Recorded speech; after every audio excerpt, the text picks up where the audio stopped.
आज की वीडियो में हम बात करेंगे वेगनर का महाद्वीपीय प्रवाह सिद्धांत। वेगनर का पूरा नाम अल्फ्रेड वेगनर था। ये जर्मन के प्रसिद्ध भूगोलवेत्ता थे। ये एक जलवायु शास्त्री भी थे। वेगनर महोदय का सिद्धांत 1912 ईस्वी में शुरू हुई थी, किंतु इसका प्रकाशन 1915 से 1920 ईस्वी में हुआ। वेगनर महोदय एक जलवायु शास्त्री थे, इसलिए इनके सामने कुछ मूलभूत समस्याएं उत्पन्न हुई जो जलवायु परिवर्तन से संबंधित थी। वेगनर महोदय को अनेक क्षेत्रों में ऐसे साक्ष्य परिमाण मिले जिसके आधार पर यह ज्ञात होता है कि एक ही स्थान पर जलवायु में समय समय पर अनेक परिवर्तन कैसे हुए। उन्होंने इस परिवर्तन को दो भागों में बांटा। पहला, यदि स्थलखंड का भाग एक जगह पर स्थिर रहे होंगे तो जलवायु कटिबंध का क्रमशः स्थानांतरण हुआ होगा, परंतु ऐसे स्थानांतरण का कोई प्रमाण या साक्ष्य नहीं मिलते हैं। दूसरा, यदि जलवायु कटिबंध स्थिर रहे होंगे तो फिर स्थल भागों का स्थानांतरण हुआ होगा। ठीक, वेगनर के सामने यहाँ पर दो बातें हुई। पहला, यदि स्थलखंड का एक भाग अपनी जगह पर स्थिर रहा होगा तो कटिबंध एक जगह से दूसरी जगह गया होगा जलवायु का, और यदि कटिबंध जलवायु का कटिबंध अपने स्थान पर स्थिर रहे होंगे तो फिर क्या हुआ होगा, स्थल भागों का स्थानांतरण हुआ होगा। यही कारण है कि कभी शीत उष्ण तो कभी शुष्क ऐसे जलवायु का आगमन होता रहता है। वेगनर महोदय ने बताया कि कार्बोनिफेरस युग में गुरुत्व बल और प्लवनशीलता बल के कारण पैंजिया दो भागों में टूटा। पैंजिया को उन्होंने बताया कि दो भागों में टूटा।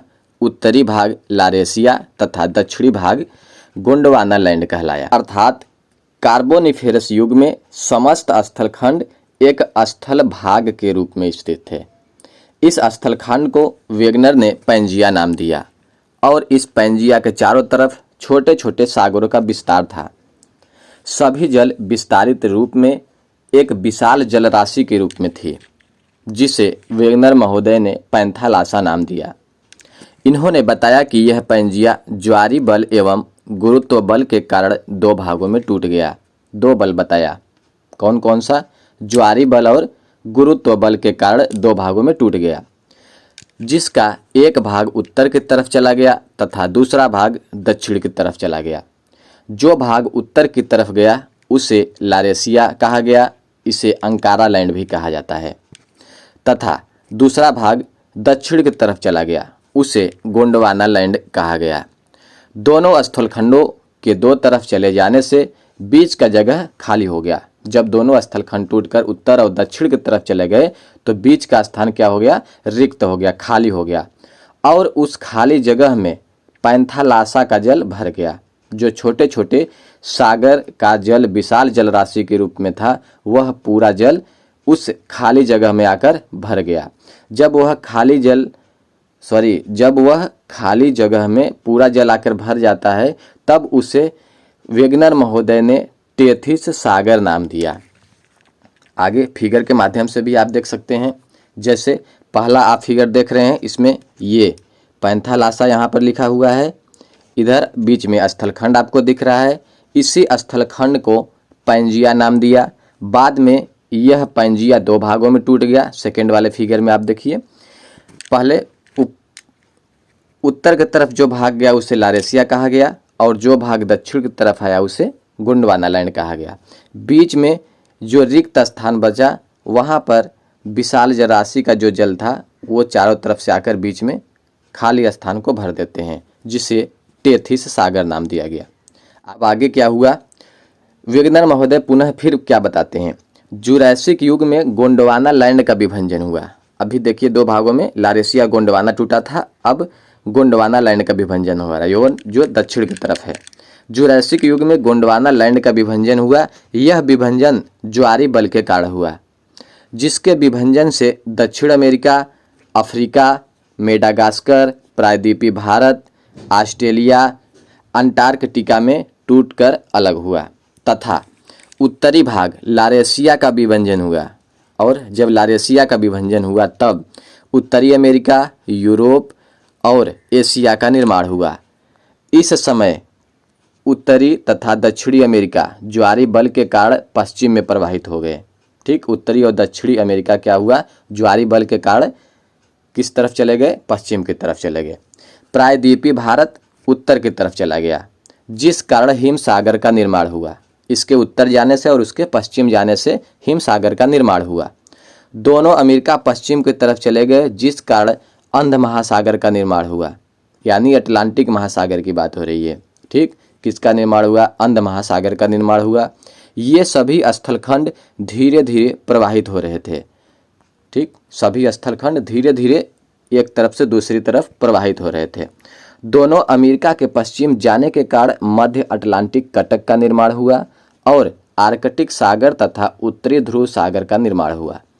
महाद्वीपों के उत्तरी ध्रुव से हटने के कारण ये सभी हुआ। आगे वैज्ञानिक महोदय बताते हैं कि जो पैंजिया था वह 3 परत का बना था। ठीक, जो पैंजिया था वह 3 परत का बना था। ऊपरी परत को इन्होंने बताया कि सियाल का बना था, इसका मध्यवर्ती परत सीमा का तथा केंद्र का परत नीफे का बना था।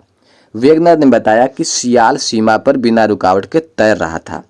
यही कारण है कि उस समय सभी स्थलखंड प्रवाहित होकर दूर चले गए। ठीक, 3 परत का बताया, सियाल सीमा और नीफे का बताया, फिर बताया कि सियाल सीमा पर बिना रुकावट के तैर रहा था, इसलिए जितने भी स्थलखंड थे वह एक जगह से दूसरी जगह प्रवाहित होकर के चले गए थे। आगे पुनः वेगनर ने बताया था कि जो पैंथालासा का जल था उसका आकार संकुचित हो गया और वह अपशिष्ट भाग प्रशांत महासागर बना।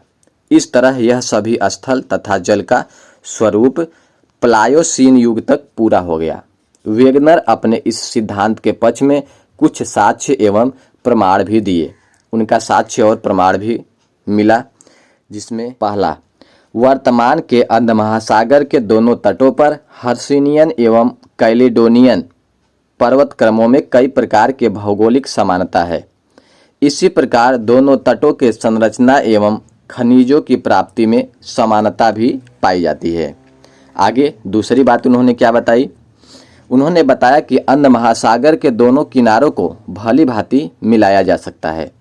इसी प्रकार दक्षिणी अमेरिका तथा ब्राजील का उठा भाग अफ्रीका की गिनी की खाड़ी से सटाया जा सकता है, क्योंकि यह फटे हुए कागज की तरह ठीक बैठता है।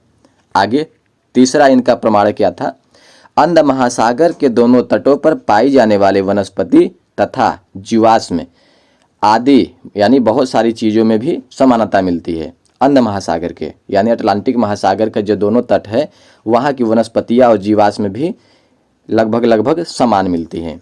आगे इनका अगला 4 नंबर का, यूरोप में पाया जाने वाला लेमिंग नामक ऐसे चूहे जैसे जीव ऋतु के अनुसार पश्चिम की ओर जाते हैं।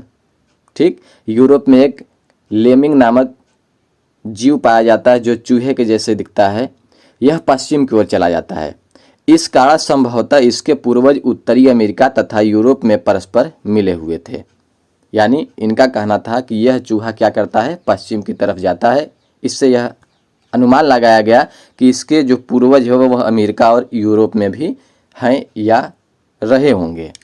आगे अगला था, भूवैज्ञानिक प्रमाणों के आधार पर यह बताया कि ग्रीनलैंड एक वर्ष में 32 सेंटीमीटर पश्चिम की ओर खिसक रहा है, लेकिन 1930 के बाद ऐसा कोई प्रमाण उपलब्ध नहीं हुआ। उनका कहना था कि ग्रीनलैंड 32 सेमी पश्चिम की ओर खिसक रहा है। आगे विभिन्न महाद्वीपों के संरचनात्मक परीक्षण, चट्टान, जीवाश्म एवं पर्वतों आदि अध्ययनों से यह प्रमाणित होता है कि प्रारंभिक अवस्था में सभी महाद्वीप एक भूखंड थे। ठीक, आगे इनका एक और लास्ट था। इसी तरह इन्होंने बताया कि ऑस्ट्रेलिया के कंगारू पशु के जीवाश्म दक्षिणी पूर्वी ब्राजील में भी पाए गए। यह तभी संभव होगा जब दोनों महाद्वीप कभी एक साथ जुड़े रहे होंगे। तो इस तरह इनका कुछ साक्ष्य और प्रमाण था। फिर भी इनके इस सिद्धांत की आलोचना की गई। तो आइए आलोचना को भी देखते हैं। पहला आलोचना था, वेगनर ने बताया कि सीमा पर सियाल बिना किसी रुकावट के तैर रहा था। बाद में पुनः इन्होंने बदल करके बताया कि सीमा में बहने से सियाल पर रुकावट पैदा हुई। ठीक, वह सीमा का सियाल का दोनों का बात स्पष्ट नहीं कर सके, इसलिए इनकी आलोचना होती है। अगला दूसरी आलोचना क्या थी? वेगनर ने महाद्वीपीय प्रवाह बल का प्रयोग किया, जो कि गलत है। यदि ऐसा होता तो चंद्रमा व सूर्य महाद्वीप को पश्चिम की दिशा में तभी खिसका सकते हैं जब वर्तमान बल से 90 अरब गुना अधिक बल हो, अतः ऐसे बल से महाद्वीप नहीं खिसक सकता है। ठीक, आगे अगला इनका था, वेगनर सही नहीं बता पाए कि महाद्वीप कब एवं किस दिशा में प्रवाहित हुए, न ही यह बता पाए कि कार्बोनिफेरस युग से पहले समस्त पैंजिया महाद्वीप किस स्थिति में निरंतर एक महाद्वीप बना रहा, इससे पहले पैंजिया क्यों नहीं टूटा। आगे इनका चौथा आलोचना था, अंध महासागर के संपूर्ण तटों को भली भांति सटाया नहीं जा सकता, जबकि वेगनर ने बताया कि अंध महासागर के दोनों तटों को मिलाया जा सकता है। यह ठीक उस तरह दिखाई देते हैं जैसे फटे हुए नोट को मिलाने से दोनों मिल जाते हैं, इस तरह दोनों तटों को मिलाया जा सकता है, जबकि ऐसा नहीं है। अंध महासागर के दोनों तटों को भली भांति मिलाया नहीं जा सकता है। तो इस तरह यह वेगनर का महाद्वीपीय प्रवाह सिद्धांत था,